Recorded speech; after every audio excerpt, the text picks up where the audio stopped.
Hello everyone, I'm Becky and welcome to my blog. I haven't been updating recently because I've been busy with work, business, and gathering energy to create more valuable content. So if you're interested in today's podcast topic, please remember to click follow, subscribe, and turn on the notification bell. The subject I'm sharing today applies equally to both business and life.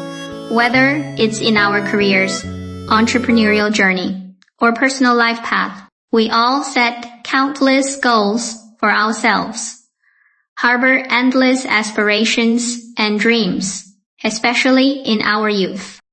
Yet, as we move forward, I often hear people say that the futures we once longed for, the goals we once aimed to achieve, gradually fade away over time, slipping quietly into oblivion with the passing years. That's why many claim it's hard to return to our original intentions.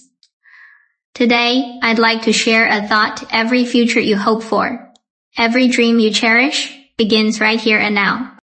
All the futures we desire are actually hidden within the present moment.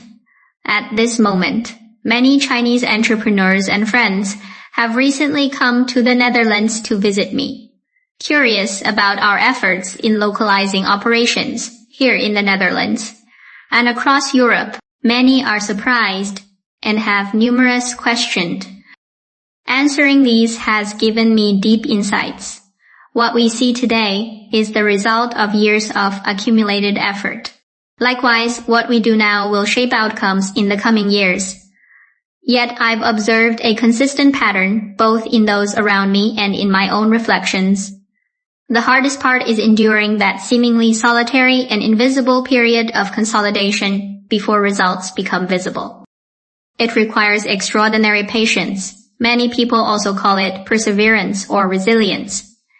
But it doesn't matter what we name it. Put simply, when the future we long for and our ideal aspirations haven't yet arrived, do we truly hold a firm inner belief that they will eventually come? This very process directly determines whether we can ever reach the true goals and desires in our hearts.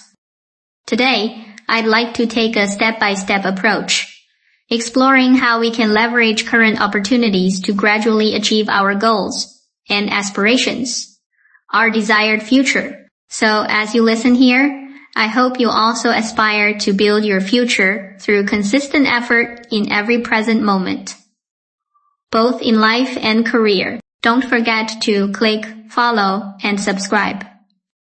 So let's begin exploring together a common observation I have about myself and many people around me. We think a lot, but actually follow through on very little. There was once a Chinese proverb that said, "We are giants of ideals, but dwarfs in action." Perhaps something we all hesitate to admit.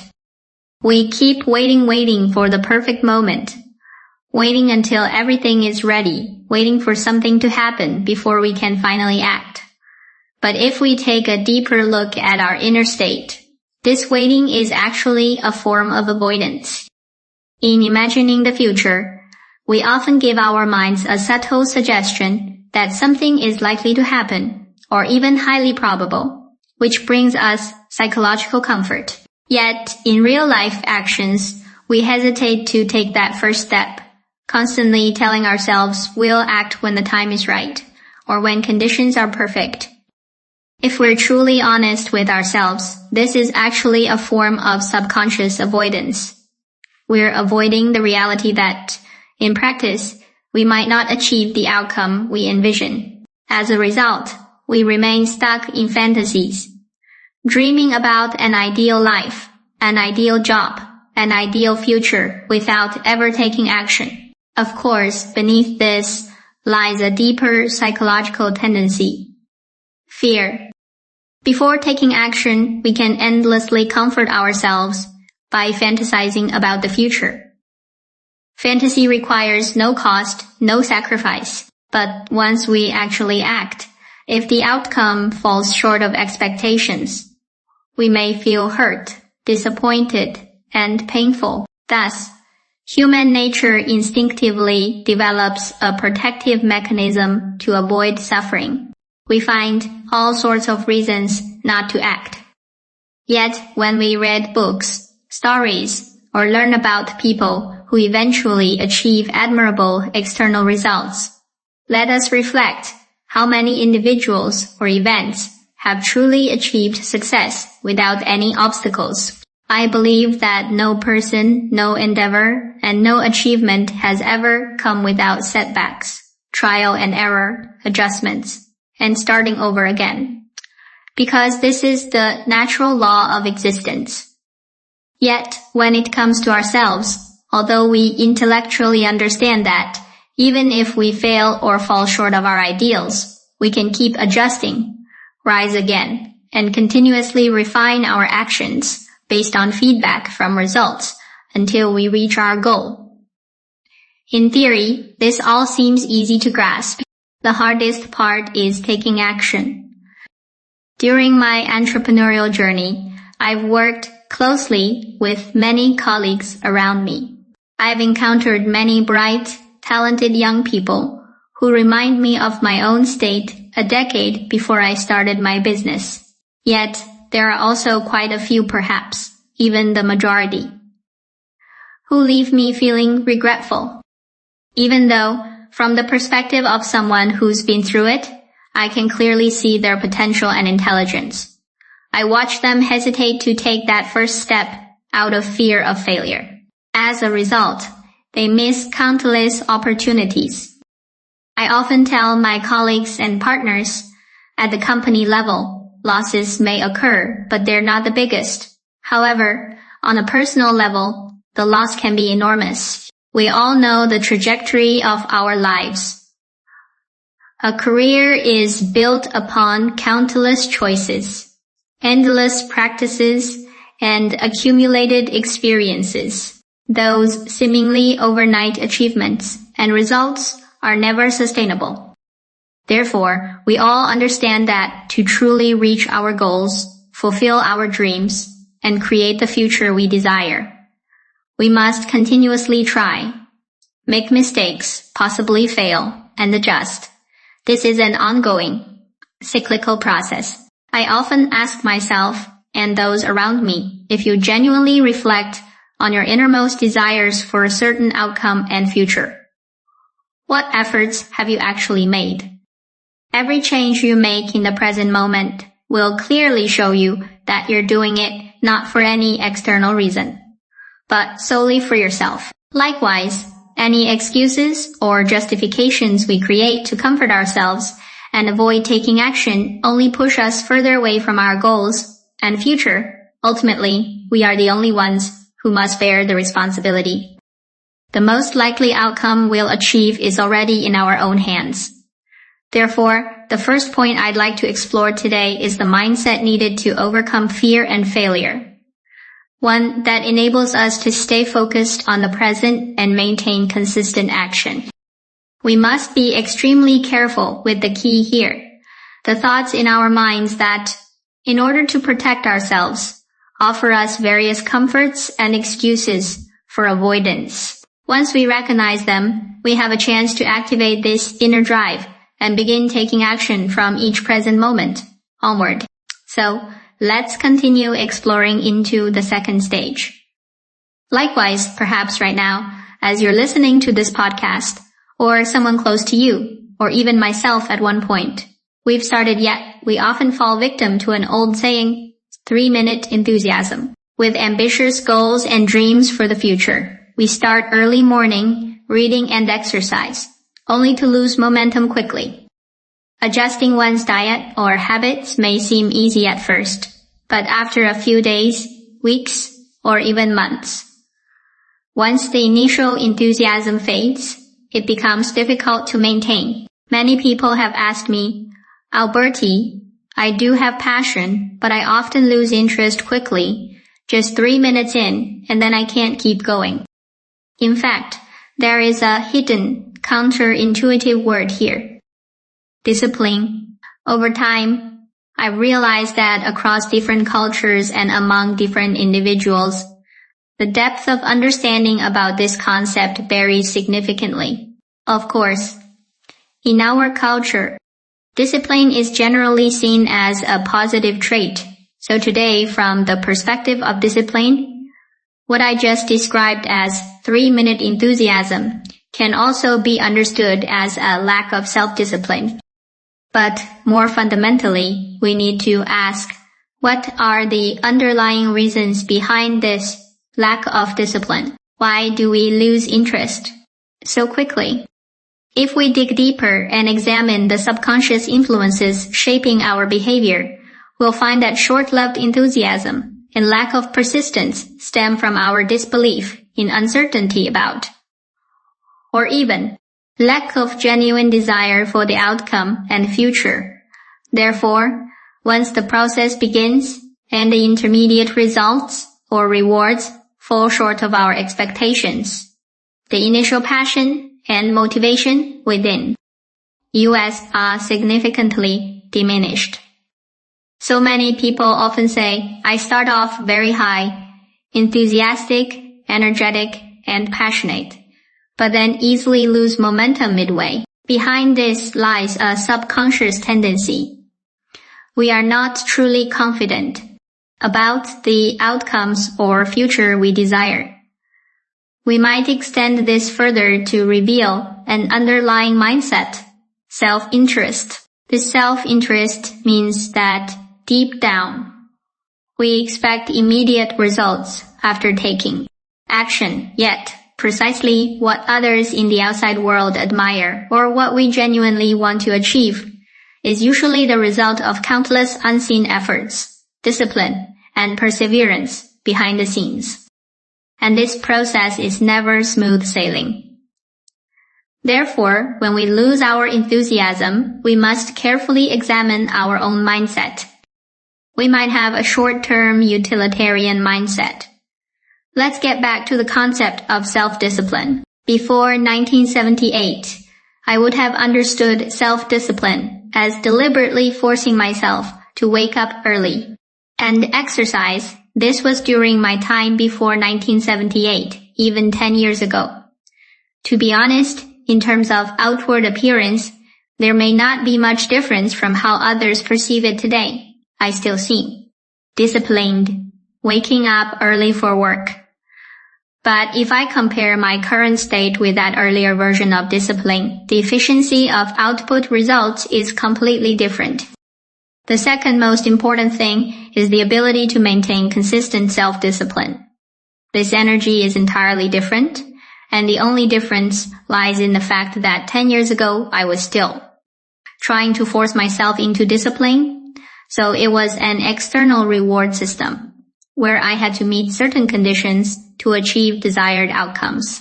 But now, looking back on this journey, a decade later, realize that discipline has become natural and effortless, revealing a crucial awareness and underlying mindset.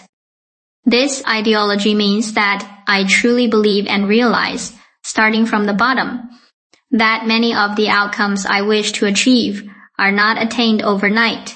Therefore, during the process, I don't force myself to meet certain expectations, but instead genuinely immerse myself in it, stay focused, and fully accept the journey. For example, in a business context, many people ask me one question: how can you maintain core stability?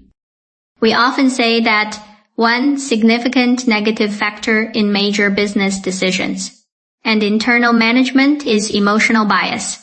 When we can't control our emotions, we're easily prone to losing control during critical business decisions and team management, leading to substantial losses. That's why many people ask me, how can we achieve inner stability? I gradually became aware of myself through the many questions posed by people around me. So I'm truly grateful for this question. It made me realize that inner stability isn't achieved overnight. Rather, it's the result of nearly 7 years of daily 1-hour meditation sessions. almost without interruption throughout the year. Ever since I began studying with teacher Line in 2018, that's when I started writing daily reflections and journals on business operations. So far, over 2,500 entries spanning more than 8 years, or roughly 7.5 years. So, while those outcomes may seem effortless and light, they are actually built upon a long-term accumulation and 沉淀 over time. Throughout my meditation practice, I've continuously experienced fluctuations in my energy levels, sometimes high, sometimes low. If I were to look back at myself 3 years ago, I still find that, looking back from the present, there are many instabilities, uncertainties, and fluctuations. But I apply the same principle when I look at myself 3, 5, or even 10 years. From now, I will still see blind spots that I cannot perceive today.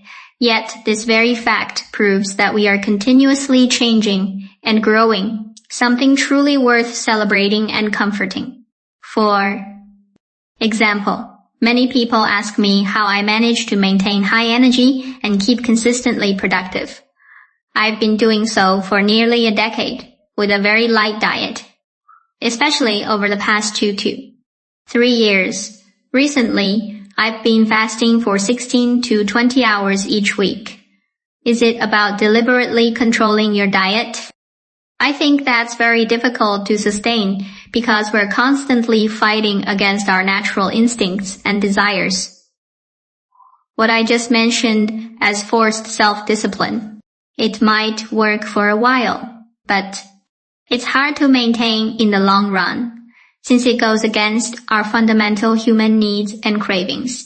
But when I began to realize, or gradually became aware of how avoiding spicy food and processed products with additives actually made me feel physically different how my energy changed, I started to sense from within myself the true benefits and nourishment that life itself was offering.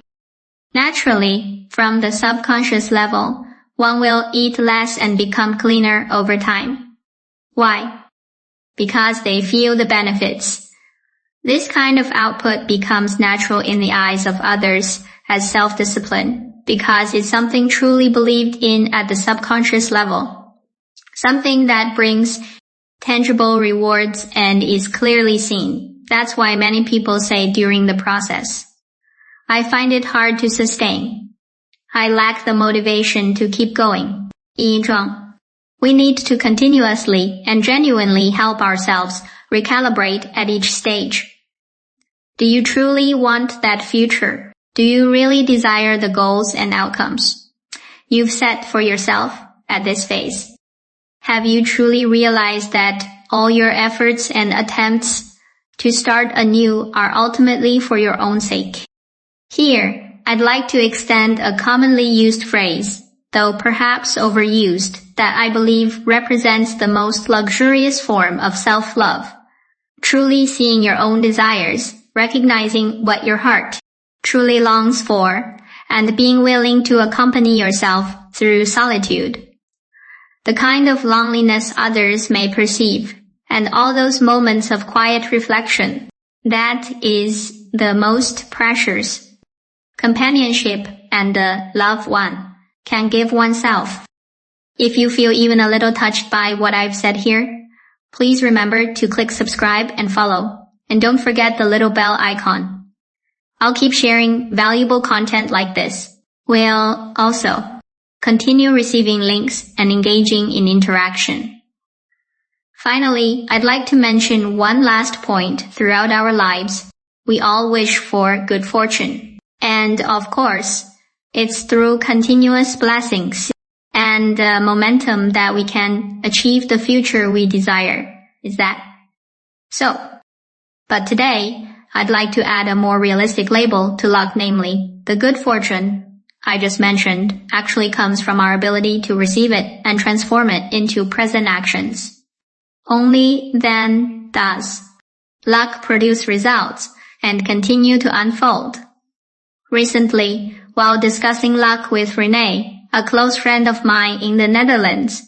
We both acknowledged that she considers herself lucky, and so do I. However, as we delved deeper into the conversation, we realized that each of us has countless opportunities throughout life. Good fortune is important, but what matters most is whether we can truly embrace it and sustain it. Let me give an example. My collaboration with Renee's company. They are a traditional Dutch enterprise, while we are a Chinese company with a background rooted in China.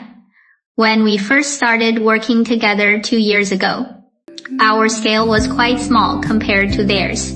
They had hundreds of employees and a broad global customer base, whereas we were a tiny company by contrast.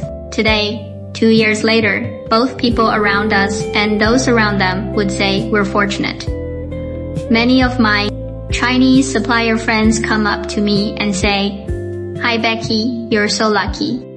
You've established such a deep partnership with this local Dutch-Chinese company. It's a great endorsement for you." Many people envy that. Likewise, as Renee mentioned, many of their colleagues also admire the fact that they have Windigo, a stable and highly distinctive solution. Project